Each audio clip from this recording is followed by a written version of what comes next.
할렐루야. 시편 136편은 유대인의 3대 절기인 유월절, 오순절, 초막절에 사용되었던 감사시입니다. 많고 많은 시편 중에 선택된 150편 중에서 또 선택이 되어서 큰 절기의 예배에 공식적으로 사용되었다는 것을 볼 때 이 시가 얼마나 중요한 비중을 차지하는가를 알 수 있죠. 본문은 감사의 명령과 그 이유를 설명합니다. 하나님께 감사할 줄 모르고 영광을 가로채면서 감사할 이유를 달라고 항변하는 이 사악한 시대를 살면서 감사를 회복하라는 성경의 가르침을 듣고 깨달음과 은혜를 받는 시간이 되기를 주님의 이름으로 축복합니다. 먼저 오늘 성경은 우리에게 강력한 명령을 주십니다. 감사하라 하는 것입니다. 우리는 이 시대를 사는데 이 시대의 특징이 많지만 성경은 감사상실의 시대라고 이 시대를 알려줍니다. 감사는 우리를 돋보이게 하는 덕목입니다. 여러 사람이 있어도 열 중에 하나 감사하는 사람이 있어요. 그래서 감사는 사람을 돋보이게 하는 덕목임에 틀림이 없습니다. 많고 많은 사람을 만나지만 한 10명 중에 1명 정도만 감사하더라고요. 복음서 중에 누가복음에만 기록된 한 사건을 보면 2000년 전에도 감사를 상실한 자들이 많았고 예수님은 그들의 패역을 따끔하게 지적하신 적이 있습니다. 누가복음 17장에 보면 예수님께서 사마리아와 갈릴리 사이로 지나시다가 한 마을에 들어가셨을 때에 나병 환자 10명이 그에게 달려와서 예수님 우리를 불쌍히 여겨주세요 하고 소리 지르며 울부짖었습니다. 예수님께서 그들을 긍휼히 여기사 가서 제사장에게 너희의 몸을 보이라 하고 그들이 이미 치료되었음을 선포하셨습니다. 그들이 예수님의 말씀에 순종하여 제사장에게로 가다가 보니까 몸에서 나병이 나아버린 거예요. 깨끗함을 입은 것입니다. 그런데 오직 이방인인 사마리아 사람 한 명만 예수님께 달려와서 감사를 했고 예수님의 대답은 단순했으나 예리했습니다. 누가복음 17장을 다 읽을 수는 없고 15절부터 19절만 한 목소리로 같이 한번 읽을 텐데요. 밑줄을 그은 단어들을 액센트를 넣어서 그렇게 한번 읽어보겠습니다. 그 중에 한 사람이 자기가 낳은 것을 보고 큰 소리로 하나님께 영광을 돌리며 돌아와 예수의 발 앞에 엎드려 감사하니 그는 사마리아 사람이라. 예수께서 대답하여 이르시되 10사람이 다 깨끗함을 받지 아니하였느냐? 그 9은 어디 있느냐?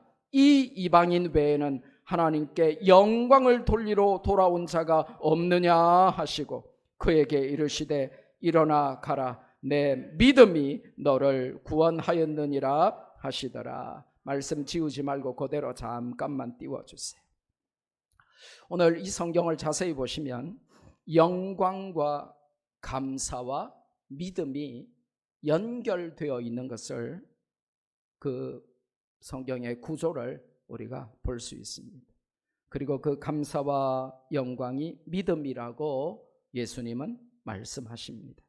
하나님의 영광을 가로채기 시작하면 감사의 마음도 사라집니다. 믿음을 상실하게 되죠. 하나님께 영광 돌리기 시작할 때 감사의 마음도 믿음도 회복되는 것입니다. 오늘도 그 나머지 9은 어디 있느냐 하시는 주님의 음성이 우리 귓가에 맴돌고 우리의 마음을 두드립니다. 우리가 그 감사를 잊은 9 중에 하나는 아닌지 우리 자신을 잘 돌아봐야 합니다. 그 나병 환자는 감사를 잘하여 구원까지도 덤으로 받는 일생일대의 축복을 받았습니다. 육신의 질병만 해결된 것이 아니라 죄의 짐을 해결받고 구원까지 받은 것이죠. 우리가 어린아이에게 가장 먼저 가르치는 매직 워드 중에 하나가 감사합니다 라고 하는 말과 인사죠. 어릴 때 얼마나 우리 자녀들에게 감사 인사 연습을 많이 시킵니까? 배꼽 인사 그러면서 감사합니다 해봐라. 길 가는데 어떤 꼬마가 있더라고요. 우리 가족 4명이 다 가는데 너무 귀여운 꼬마가 있는 거예요. 그래서 제가 이제 그냥 지나갈 수 없죠. 손자 같은 거예요. 그래서 와 너무 귀엽다 이러니까 이 젊은 아빠가 아이에게 저 아저씨한테 감사합니다 해봐라 하고 이제 아들 자랑을 하는 거예요. 그러니까 이 녀석이 처음 보는 저한테 배꼽 인사하면서 감사합니다 라고 한 2살이나 됐겠어요. 뭐 돌갓 지났겠나 뭐 10몇 개월 됐을 겁니다. 그 꼬마가요 배꼽 인사하면서 감사합니다 하는데요. 와 정말 안아주고 싶더라고요. 깨물어주고 싶더라고요. 얼마나 사랑스럽고 귀여운지 말이죠. 뭐 얘가 별거 했습니까? 그냥 연습한 대로 감사합니다 한번 했을 뿐인데 얼마나 귀여운지 말이죠. 그런데 현대인은 어쩌다가 감사 상실의 시대를 살게 되었을까요? 감사의 자리를 당연함으로 대체해버렸기 때문입니다. 감사할 것을 당연하게 가볍게 여겨버리기 때문입니다. 여러분 제가 설교할 때마다 여러분에게 리마인드 시켜드립니다마는 이 세상에 당연한 것은 있다 없다 하나도 없습니다. 부부 사이도 당연하게 여기지 말고 서로 감사하게 여기면 문제가 사라집니다. 남편은 돈 벌어오는 기계가 아닙니다. 돈 벌어다 주는 게 당연하게 여기면 다른 남편하고 비교해서 애게게 이렇게 조금밖에 안 벌어다 줘? 그러면 그때부터 문제가 생깁니다. 아내가 밥 해주는 기계가 아니고 설거지하는 기계가 아닙니다. 그런데 왜 코로나 시대에 2끼밖에 안 차려줘? 뭐 이런 식으로 나가면 이제 간이 큰 남편 정도를 떠나서 문제가 심각한 남편입니다. 당연한 것은 하나도 없습니다. 부모 자식 관계도 당연한 것이 아니라 감사한 것으로 여기면 관계가 회복이 됩니다. 감사해야 할 많은 것들을 권리나 혹은 당연한 것으로 여길 때 관계는 틀어지고 오해가 태산처럼 쌓이고 마음은 멀어지기 시작합니다. 감사는 그래서 믿음이고 실력이고 능력입니다. 왜 감사하지 못할까요? 마귀는 감사부터 뺏어가기 때문에 그렇습니다. 그래서 가끔 하나님이 그걸 회복시켜 주시려고 건강이나 물질이나 사람이나 명예나 자리를 잃게 하십니다. 그걸 다 잃어보면 아무것도 없는 자리에서 감사의 연습부터 시키시는 것을 알 수 있습니다. 이게 별것 아닌데 굉장히 고차원적인 믿음의 자리입니다. 다 가졌는데도 늘 남과 비교하여 당연한 것으로 여기고 감사하지 못하고 불평과 원망으로 사는 자가 있고, 아무것도 없는데 저 사람은 도대체 뭘 믿고 저렇게 살지? 그런 사람들이 감사하며 사는 분들도 있더라고요. 본문인 시편 136편은 무려 26번이나 감사하라고 반복하면서 강력한 명령을 주십니다. 우리는 같은 말을 2-3번 반복하면 듣기 싫어하죠. 그래서 이게 전국적인 속담인지 우리 경상도에만 있는 속담인지 모르지만 듣기 좋은 꽃노래도 1-2번이지 이런 말이 있어요. 우리 경상도 분들만 압니까? 아니면 서울에서 오신 우리 신집사님도 이런 말 하세요? 그러면 전국적인 속담인 것 같아요. 듣기 좋은 꽃노래도 1-2번이지. 그런데 하나님은 성경에 오늘 이게 26절이니까 다행이지 만약에 한 70절 정도 됐으면 어쩔? 하나님은 시편 136편이 시작할 때부터 끝나는 마지막 절까지 감사하라고 명령하십니다. 근데 이 히브리어로 기록된 원문 성경을 보면 감사하라가 딱 4번밖에 안 나와요. 1절, 2절, 3절에 감사하라가 나오고 마지막 26절에 또 감사하라가 나와요. 그런데 왜 한글 성경은 원문 성경에는 4번만 1절, 2절, 3절 그리고 마지막 절에만 나오는 감사하라를 한글 성경은 26절 전부 다 번역했을까요? 사실 그게 안 나오는 게 아니라 생략된 거거든요. 그러니까 한글 성경을 번역하면서 원문의 의미에 충실하게 생략된 것을 정상적으로 번역했어요. 오히려 더 잘 된 것이라고 저는 봅니다. 왜 26번 반복하게 하셨을까요? 우리의 마음이 그만큼 완악하고 교만하고 감사하지 않기 때문에 번역자들의 마음을 움직여서 원문의 의미를 잘 살려서 생략된 것들을 살려서 원문에는 4번만 있지만 한글 번역은 26번이나 감사하게 하신 것이죠. 시편 136편은 창조부터 출애굽과 가나안 정복까지의 구체적인 사건을 예로 들면서 하나님께 감사를 회복하라고 우리에게 명령하며 촉구하십니다. 첫째로 1절에서 4절에 보니까 전능자 하나님께 감사하라는 것입니다. 감사하라 하는 단어가 굉장히 외우기 쉬운 단어예요. 이 히브리어 단어가 참 멋져요. 이게 감사하라 할 때 성경이 뭐라고 시작하냐 하면 호두 이렇게 시작해요. 뭐라고요? 네. 이게 복수 명령형 사역형인데 복수로 너희들 모두는 강력하게 명령형으로 감사하라 하는 단어가 바로 이 호두입니다.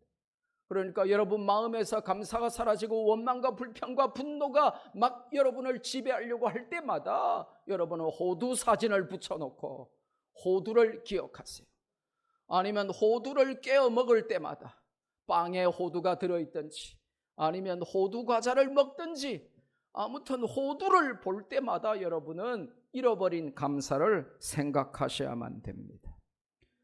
1절부터 3절까지는 하나님의 대표적인 이름 3개가 다 등장하는 아주 특별한 상황이 전개됩니다. 한글 성경에는 그 구별이 없는데 히브리어로 원문을 살펴보면 놀라운 하나님의 이름이 1절, 2절, 3절 대표적인 이름 3개가 각각 등장해요. 그러니까 이런 경우는 성경에 없습니다. 그러니까 너무너무 놀라운 시편이 오늘 시편 136편이에요. 1절에는 여호와 하나님이 등장하고요. 2절에는 엘로힘 하나님이 등장합니다. 3절에는 아도나이 하나님이 등장합니다. 이 하나님, 여호와 하나님, 엘로힘 하나님, 아도나이 하나님을 강조하는 이유가 뭡니까? 죽은 우상과 구별되는 전지전능하신 하나님이시다 하는 것을 강조하는 것입니다. 신들 중에 신이시며 주들 중에 주이시다라는 것입니다. God of all gods and Lord of all lords. 그래서 4절에는 홀로 기사를 행하시는 하나님이시기 때문에 그 하나님께 감사해야 함을 성경이 강조하죠. 우리가 지난 시간에 배웠던 시편 135편 15절에서 18절에 보니까 하나님이 우상과 구별됨을 선포하죠. 열국의 우상은 은금이요 사람의 손으로 만든 것이라.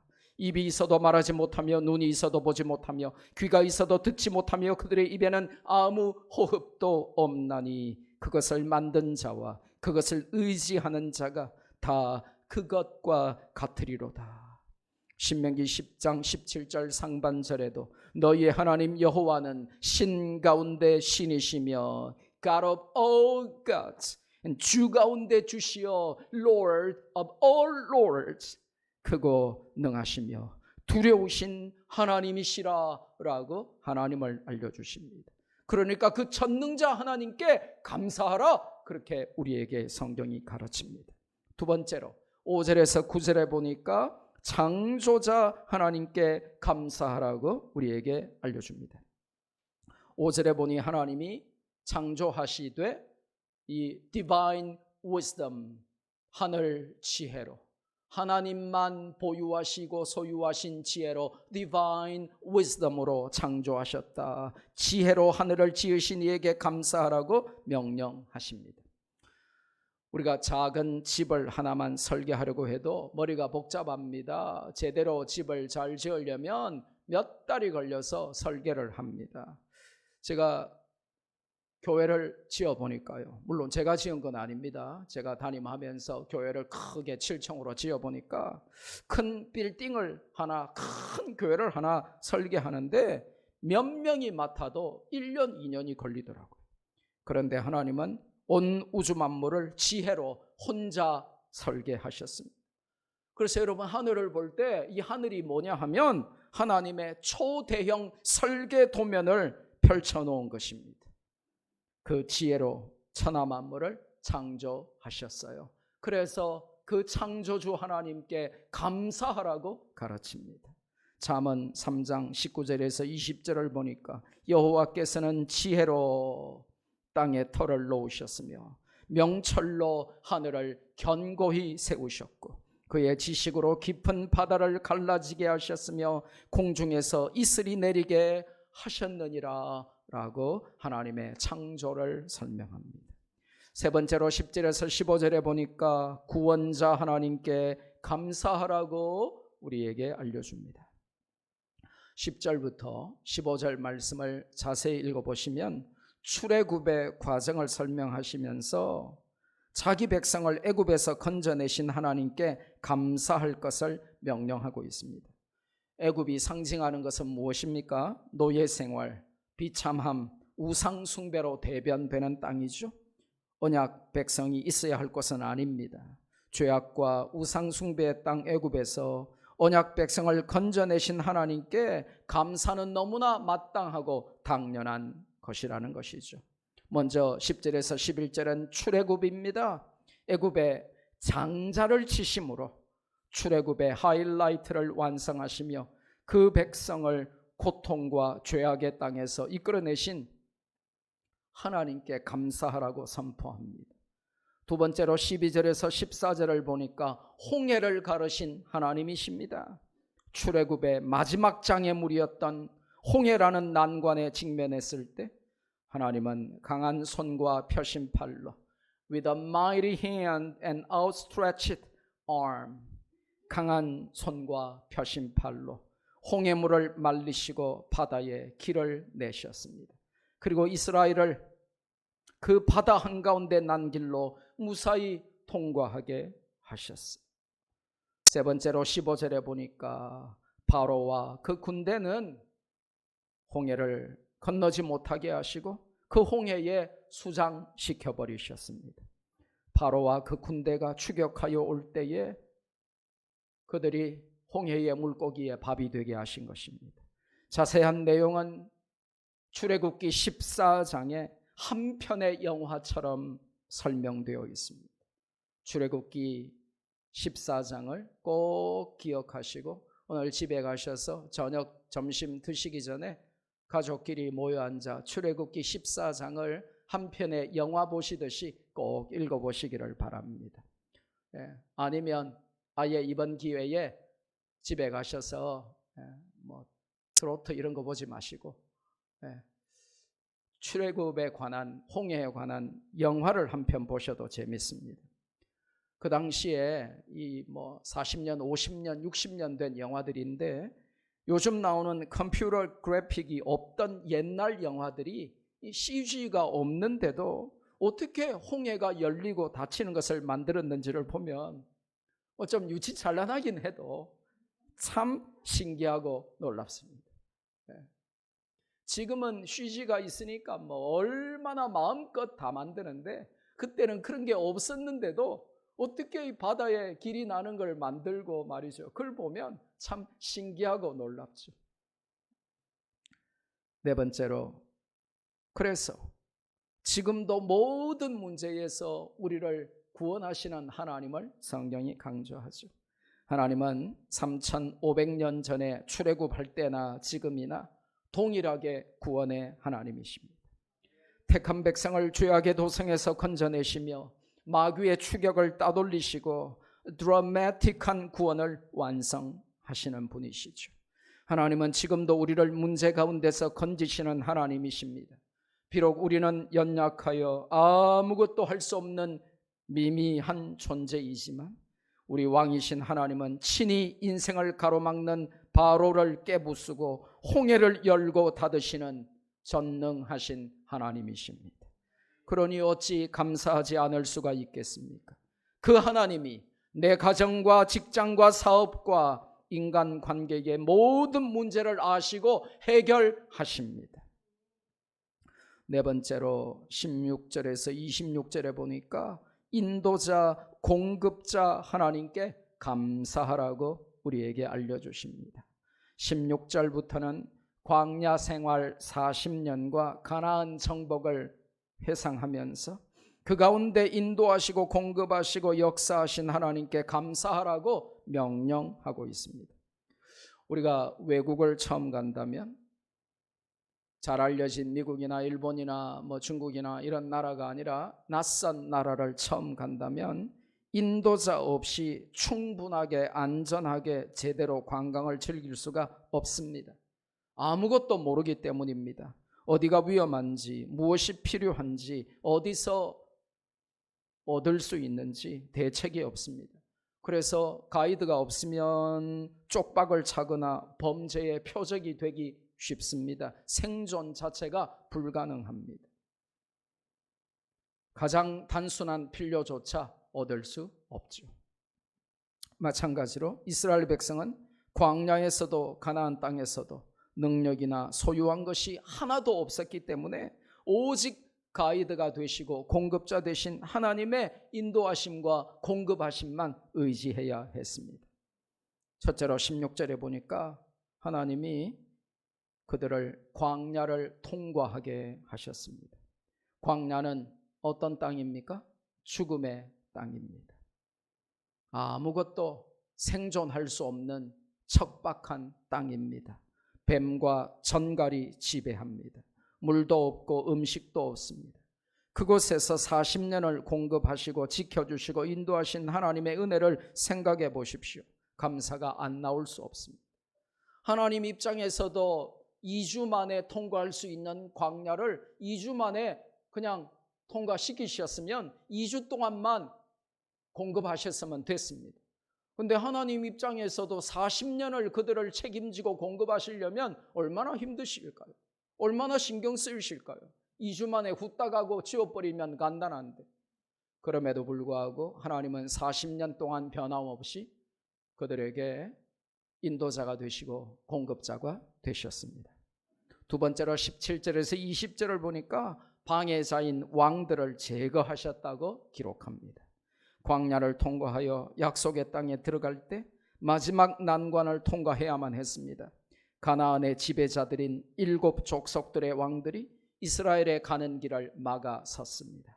그들 중에 가장 유명한 왕들이 오늘 본문에 등장하는 아모리 족속의 왕 시혼과 바산 왕 옥이었죠. 그래서 혹시 성도 중에 옥시가 계시면 시험 들지 마시고, 이 옥이 스펠링이 영어로 OG거든요. 그러니까 여러분은 OK로 쓰시면 좋아요. 성이 OK면 얼마나 좋습니까? 만사형통이란 뜻이잖아요. 그러니까 옥시는 반드시 특별하게 튀어보려고 OG로 쓰면 이스라엘 백성에게 하나님께 비참하게 죽은 그 성경에 등장하는 바산 왕 옥이 되고 마는 거예요. 그러니까 성경을 모르면 그렇게 써요. 그러니까 그냥 OK로 쓰면 정말 OK. 그런데 OG로 쓰면 안 됩니다. 이 아모리 왕 시혼과 바산 왕 옥을 죽이시고 이스라엘에게 가나안 정복을 이루게 하셨습니다. 이스라엘이 그들보다 군사력이 센 것도 아니고 무기가 좋았던 것도 아닌데 오직 하나님이 그들을 대신하여 싸워주셨기에 가능한 일이었습니다. 그래서 하나님을 찬양하고 감사할 수밖에 없다는 것입니다. 호두. 세 번째로 21절에서 22절을 보면 약속의 땅을 마침내 그들에게 기업으로 주셨습니다. 약속을 부도수표로 끝내지 않으시고 그 약속을 완성하셨죠. 하나님이 그들을 광야에서 인도하시고 공급하실 뿐만 아니라 가나안 땅 모든 족속을 멸하시고 마침내 이스라엘을 약속의 땅으로 기업을 주셨어요. 말로만 듣던 그 언약의 땅을 차지하게 하신 것이죠. 애굽에서 430년 동안 노예 생활하던 이스라엘이 나라를 이루어 가나안 땅을 기업으로 받아 정착하게 된 것입니다. 이거는 단순히 여러분들 중에 누군가가 오랫동안 저축해서 내 집 마련해서 처음으로 아파트에 혹은 내 집에 들어가는 정도의 감격과는 비교할 수 없는 것입니다.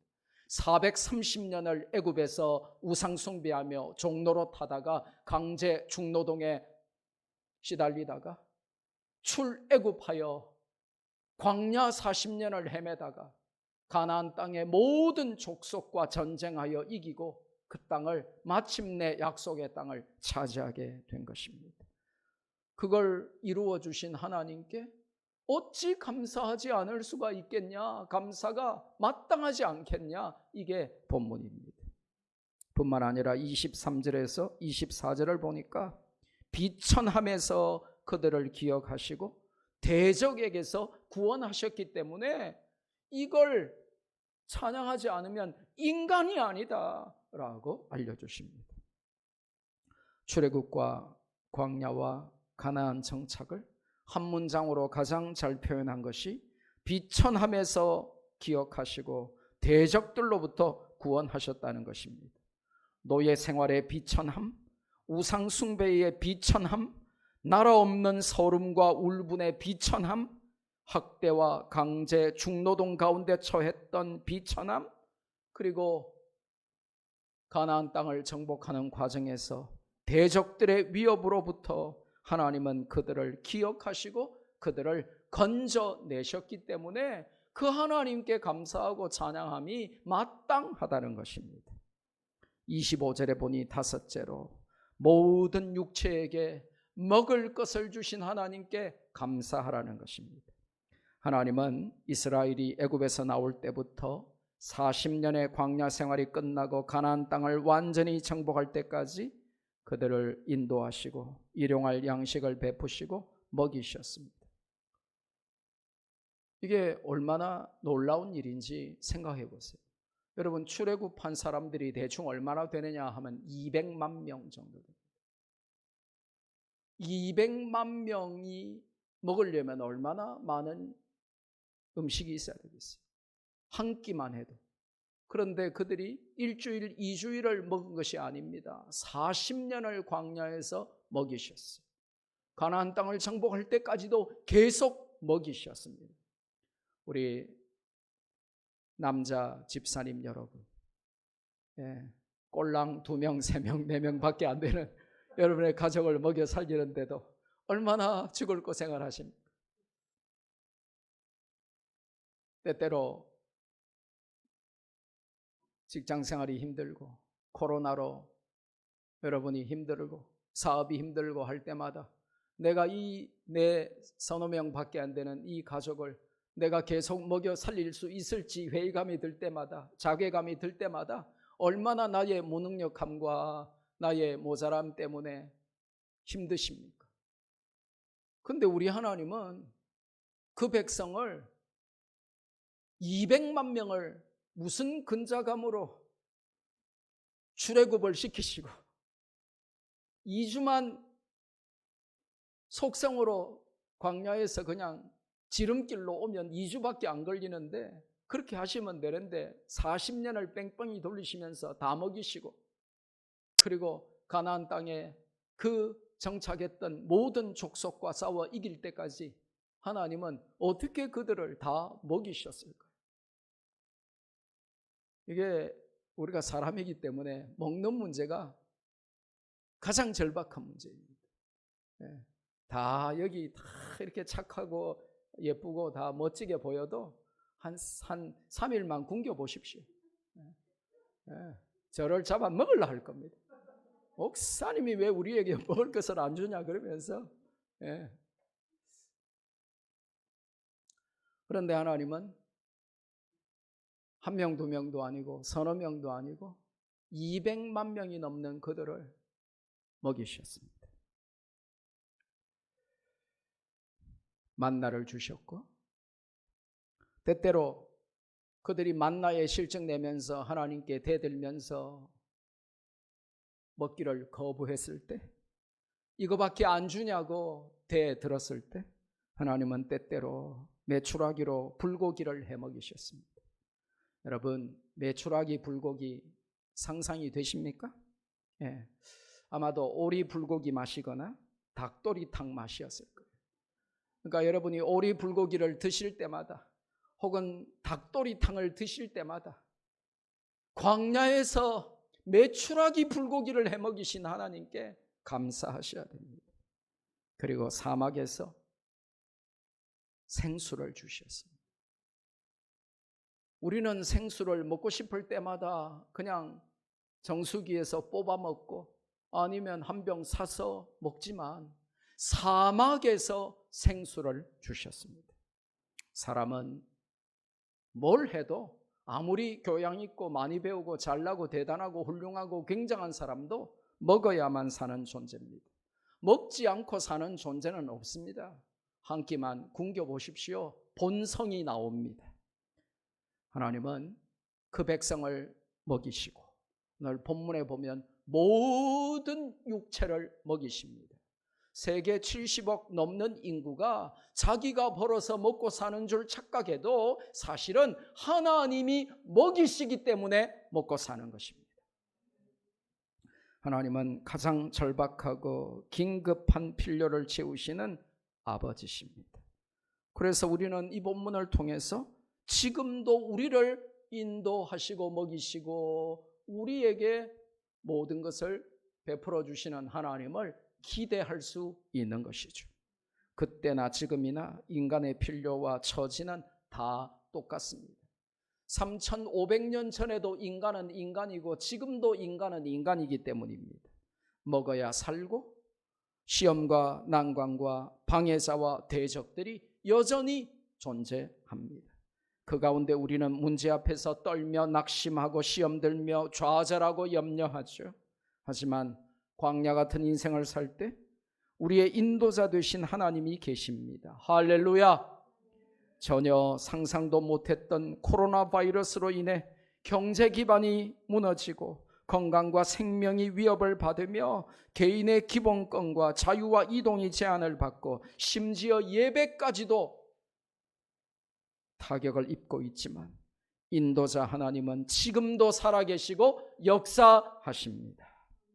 악이 승리하는 듯이 보여도 하나님은 다 계획이 있으시고 하나님의 때에 하나님의 방법으로 일하시고 영광을 받으실 것입니다. 하나님은 지금도 한치의 오차도 없이 그 계획대로 우리를 인도하고 계십니다. 그러니 우리가 어찌 찬양 안 하겠습니까? 할렐루야.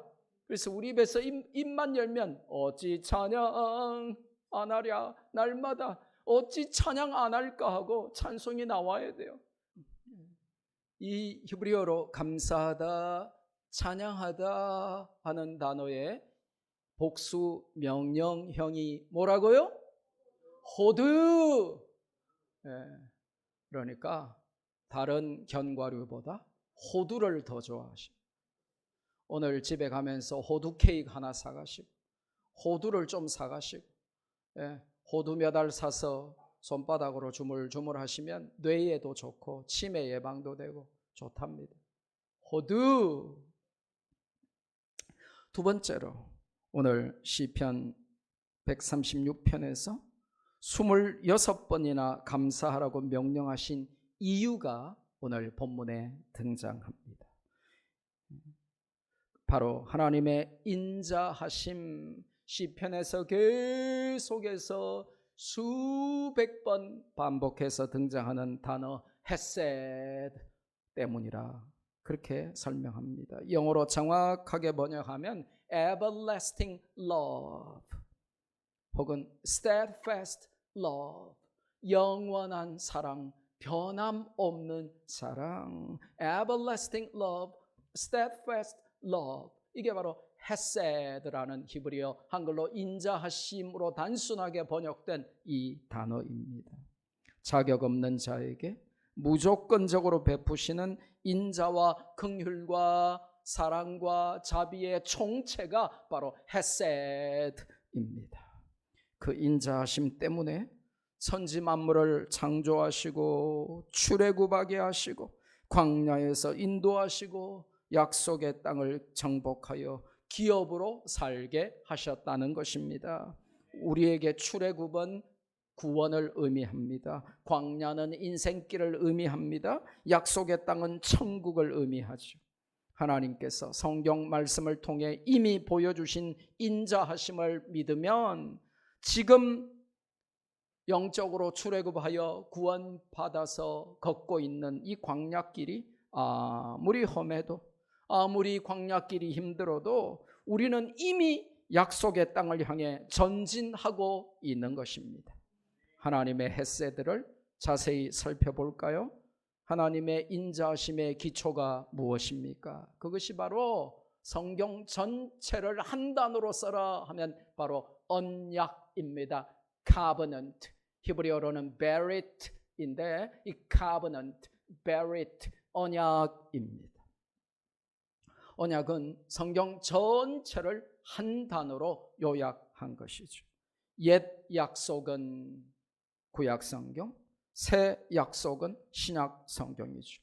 옛 약속은 무엇입니까? 메시아 예수님을 주시겠다 하는 것이고, 새 약속은 그분이 언약대로 오셨고 십자가에서 구원을 이루셨으며 부활 승천하셨으나 반드시 재림하셔서 영원히 다스리실 것이라는 약속입니다. 그래서 성경은 약속의 책이고 성경 전체를 한 단어로 해라 하면 바로 약속, 언약, 카버넌트가 되는 것입니다.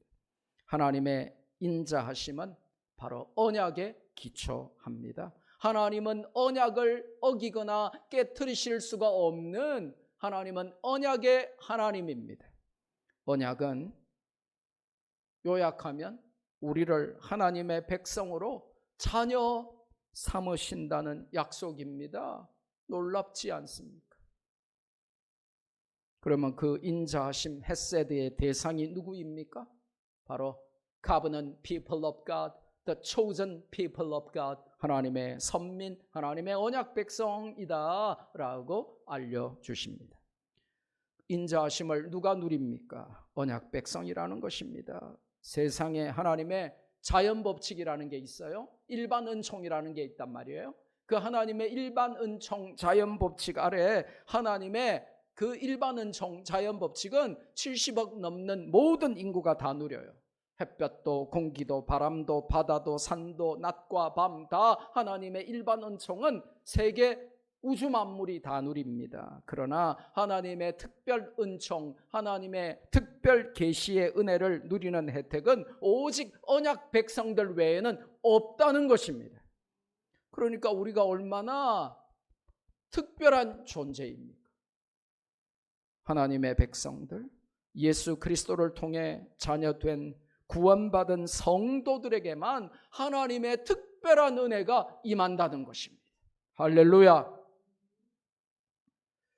그 인자하심의 내용, 헤세드의 내용이 뭐예요?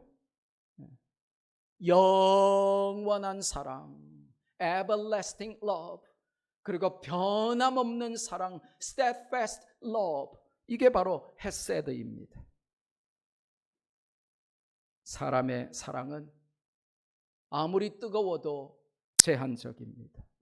사람의 사랑은 변하기 쉽고 영원하지도 않습니다. 뜨겁게 사랑해도 늙거나 병들면 죽습니다. 인간에게 영원하거나 변함없는 사랑은 없습니다. 그러나 하나님은 자기 아들을 우리 위에 내어주시기까지 영원하고 변함없는 헤세드의 인자하심으로 우리를 사랑하십니다. 신실하신 주님을 찬양해야 하며 감사할 수밖에 없는 이유가 되는 것이죠. 그 사랑 편찮고 날 지키시니 오신실하신 주. 그 다음 뭐예요? 나의 구주. 그 사랑 신실하고 변치 않고 나를 지키시기 때문에 그 하나님을 찬양할 수밖에 없다는 것입니다. 호두. 말씀을 맺습니다. 오늘 우리는 뽑히고 뽑혔던 그 유명한 시편 136편의 말씀을 받았습니다. 하나님의 구원과 인도의 인자하심을 찬양하며 감사함으로 말미암아 날마다 우리의 삶 가운데서도 그 인자하심을 경험하고 누리는 복된 인생 될 수 있기를 주 예수 그리스도의 이름으로 축복합니다. 받은 말씀 붙들고 우리 한번 기도할까요? 오늘 감사하라 하는 명령과 감사의 이유가 하나님의 헤세드 인자하심에 있다라고 하는 말씀을 받았습니다. 오늘 감사를 잊고 사는 세대 가운데 우리에게 감사가 회복될 수 있도록 여러분의 가정과 개인과 우리 교회에 감사가 풍성하도록, 그래서 하나님의 헤세드를 날마다 경험하는 우리가 되도록 받은 말씀 붙들고 기도합시다.